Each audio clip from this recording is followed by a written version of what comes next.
मैं यहाँ पे दावत देना चाहूँगी CEO UPDL जनाब मोहम्मद अब्दुल्ला साहब को। तो मेरी तरफ से सबको अस्सलाम वालेकुम। जो रूडन है, अब इसको मैं रूडन इनक्लेव से जो बड़ा प्रोजेक्ट है से रूडन सिटी है। आप you can say that it's a city. आपके पास जो सारी लिविंग फैसिलिटीज़ होती हैं, जिसमें आपके पास रोड इंफ्रास्ट्रक्चर जिसकी बात हुई, इसी तरह से आपके पास एजुकेशन और हेल्थ इंफ्रास्ट्रक्चर, इंटरटेनमेंट इंफ्रास्ट्रक्चर और सोशल इंफ्रास्ट्रक्चर, वो सारी चीज़ों को सामने रखते हुए हमने इसको प्लान किया है। थोड़ा सा मास्टर प्लान के एंगल से मैं बात करता चलूँ तो इसमें आपके पास सबसे पहले रोड इंफ्रास्ट्रक्चर में आपके पास प्राइमरी रोड जो हैं वो 280 और 250 फुट की हैं। ये मेरा ख्याल है कि इस्लामाबाद और पिंडी में पहला प्रोजेक्ट है जिसमें 280 फुट की एवेन्यूज़ आ रही हैं, और एक नहीं तीन रोड्स हैं जो 280 फुट की हैं, फिर 250 फुट की। इसके बाद स्कैंडी रोड्स हैं जो हमारी 120, 100 और 80 फुट के दरमियान है, और इसके बाद फिर हमारे पास स्ट्रीट्स हैं जो 60 फुट, 50 फुट, 40 फुट और 30 फुट के अंदर आ रही हैं एक्सेसिबिलिटीज़ की। लैंडस्केप के ऊपर भी बहुत पार्टिकुलरली अहमियत के साथ प्लानिंग हो रही है कि इसके अंदर जो हम इंफ्रास्ट्रक्चर को प्लान कर रहे हैं तो पहले विजुअलाइज कर रहे हैं कि इस एक्टिविटीज़ ने कैसे कल को एग्जीक्यूट होना है और फिर कैसे यूटिलाइज होना है, कंज्यूमर को सामने रख के उसकी प्लानिंग हुई है। और उसमें ये मैं आपको बताऊं कि हमारा कोई स्कूल 2 एकड़ से छोटा नहीं होगा, ये मिनिमम स्टैंडर्ड्स है। इसी तरह से आपके पास जो ओपन स्पेसेस का है कि नेबरहुड लेवल के ऊपर, फिर सेक्टर लेवल के ऊपर और फिर सिटी स्केल के ऊपर, तो ये सारी एक ऐसी इंटीग्रेशन के अंदर प्लानिंग होगी और ऐसी हिरार्की के अंदर होंगी कि ये सारे एक दूसरे को सप्लीमेंट और कम्प्लीमेंट कर रहे होंगे। अब मैं इसकी डेवलपमेंट्स के ऊपर बात करूं तो डेवलपमेंट्स में अभी जो हमने काम शुरू किया है, एक डिपार्टमेंट है जिससे रिलेटेड सारी एक्टिविटीज़, दैट से एस्टेट मैनेजमेंट, जिसमें आपके टाइटल्स और रिकॉर्ड की सारी हैंडलिंग और वो ट्रांसफ़र, टाइटल्स का चेंज, वो सारा। सेकंड आपके पास मेंटेनेंस सर्विसेज है, जिसमें जितनी सर्विसेज आपकी प्लान होती हैं, जिसमें रोड इंफ्रास्ट्रक्चर है, सीवरेज इंफ्रास्ट्रक्चर है, वाटर सप्लाई का इंफ्रास्ट्रक्चर है, ड्रेनेज का इंफ्रास्ट्रक्चर है, और उसके बाद उनकी डिस्पोजल के इंफ्रास्ट्रक्चर है, उन सब की मेंटेनेंस की बात होती है। देन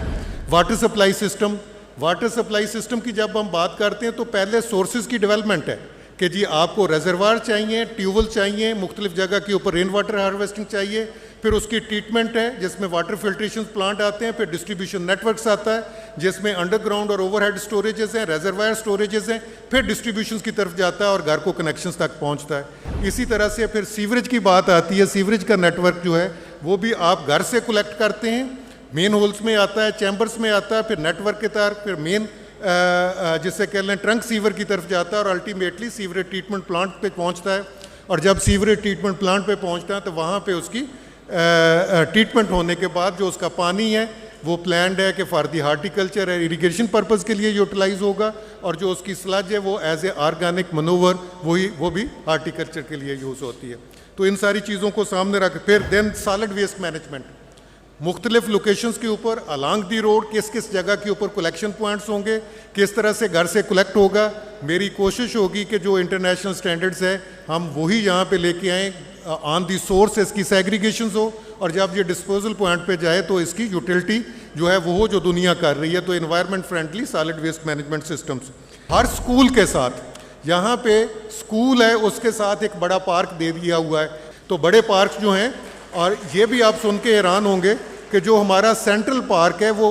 800 से 1000 कनाल के दरमियान सेंट्रल पार्क होगा। हम तकरीबन कोई 15% of the total area convert कर रहे हैं फ्यूचर में high rises development, that's apartment developments. Energy sector जो है उसको 2 हिस्सों में तकसीम करते हैं, गैस है और इलेक्ट्रिसिटी है। तो इलेक्ट्रिसिटी में आपके पास ग्रिड स्टेशंस और डिस्ट्रीब्यूशन नेटवर्क्स और फिर कनेक्शंस, और उसमें अल्टरनेट एनर्जी। हमारी कोशिश ये होगी कि जितनी हमारी स्ट्रीट लाइट्स हैं, हमारी सिग्नल्स हैं, हमारे पास पार्किंग है, सिक्योरिटी लाइट्स हैं, ये सारी की सारी अल्टरनेट एनर्जी पे हों, सो दैट कि हमारे ग्रिड्स के ऊपर प्रेशर कम हो और सोसाइटी के ऑपरेशनल एक्सपेंसेस रिड्यूस हों। इसके बाद जो हमारे पास अल्टरनेट एनर्जी में कोई और सोर्सेज फ्यूचर में जनरेट होते हैं तो उसके लिए भी हम अपनी चीज़ों को प्लानिंग में रख रहे हैं। इसका सेंट्रल पार्ट है जिसे हम कल को CBD बोलेंगे, this is a central business district of the city. 80 to 90% उनकी सेल्फ सस्टेनेबिलिटी हो, इनको इससे बाहर मूव करने की ज़रूरत ना हो, सिर्फ उन एक्टिविटीज़ के लिए मूव करें जिसके लिए, और उसके लिए एक मास ट्रांजिट सिस्टम जिसके ऊपर हम इनिशियल बेस के ऊपर एज ए सोसाइटी अपना पब्लिक ट्रांसपोर्ट सिस्टम जो है प्लान करें, सो दैट कि वो शहर के दूसरे उन लोकेशंस को जो कि नेसेसरी मूवमेंट से कनेक्टिविटी दे सके फ्यूचर में, वो भी प्लान का हिस्सा है। फिर हमारे पास इसका फिनांस डिपार्टमेंट जो बहुत ज़्यादा इंपॉर्टेंट एक रिक्वायरमेंट होती है कि आपकी एक पूरी बजटिंग के, अच्छा जो इनिशियल पीरियड होगा जितना रेवेन्यू आता है उसका मेजर पोर्शन लैंड की तरफ जाता है और डेवलपमेंट पे एक्टिविटीज़ में फ़ंड कम होता है, और फिर जैसे जैसे टाइम गुजरता जाता है लैंड के सोर्स रिक्वायरमेंट्स पूरी होती जाती है तो आपका डेवलपमेंट फ़ंड इंक्रीज़ होता जाता है और आपके पास वो एक्टिविटीज़ बढ़ती जाती हैं। डिज़ाइन डिपार्टमेंट जो इन हाउस डिज़ाइन डिपार्टमेंट एक रिक्वायर्ड होता है फ्यूचर में, जो कस्टोडियन होता है आपके प्रोजेक्ट्स का, जो सारा रिकॉर्ड मेंटेन करता है जिसमें town planning, architecture, structure, electrical, mechanical, infrastructure, water supply, sanitation services, parking and traffic planning and management, जो कम्युनिकेशन का नेटवर्क है इंटरनेट का, ये आज बहुत ऑप्टिकल फाइबर वो हर घर तक पहुँचाने की उसकी प्लानिंग हम कर रहे हैं। फिर सिक्योरिटी एंड इन्फोर्समेंट एक और बहुत बड़ा इशू आ चुका है कि जिस इन्वायरमेंट में आप रह रहे हों आप वहाँ पे सिक्योर फील करें, उसका सिक्योरिटी फेंस, गेट और एंट्री वो कंट्रोल्ड मैकेनिज्म के तहत चल रहा हो, के अंदर लोग मुख्तलिफ़ किस्म के जो हादसा होते हैं उनसे बचने के लिए, इंसिडेंटल जो सारी एक्टिविटीज़ होती हैं उनसे बचने के लिए, ये बहुत अहम इशू जिस पे म्युनिसिपल एडमिनिस्ट्रेशंस जिसमें डिज़ास्टर मैनेजमेंट, फायर ब्रिगेड्स और वो सारी एक्टिविटीज़ जो जिसमें सॉलिड वेस्ट और क्लीनिंग, रोड्स की क्लीनिंग है और वेस्ट की कलेक्शन है उसके ऊपर, और एंड पे जो हमारे पास सारे रिलीजियस अफेयर्स हैं जिसमें मास्क,